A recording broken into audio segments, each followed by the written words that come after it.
Достар, менің каналыма қош келдіңіздер. Бүгін сіздермен сұлы жармасынан, яғни овсянкадан печенье жасайтын боламыз. Ал жасауды бастайық.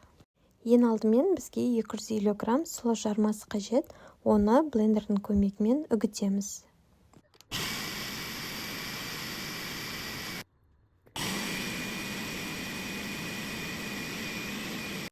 Барлығын блендердің көмегімен үгітіп шықтық. Енді оның үстіне 250 грамм ситадан өткізіп қосамыз. Оның үстіне бір чай қасық қопсытқыш қосамыз және де шым-шым тұз қосамыз да барлығын біркелкі етіп жақсылап араластырып шығамыз.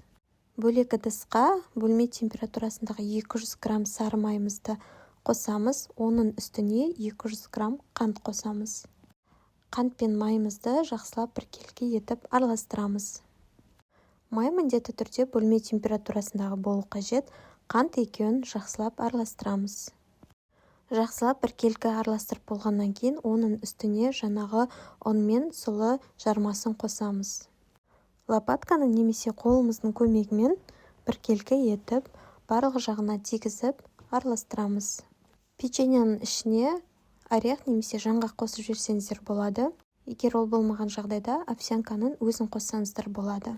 Және де бір кеңес айта кетейін, овсянканың өзін үгіту кезінде оны толығымен үгітпей, жартылай үгітсеңіздер болады. Сол кезде печеньенің ішінде қытырлап әдемі болып тұрады. Енді осының үстіне 2 жұмыртқамызды қосып, жақсылап араластырамыз.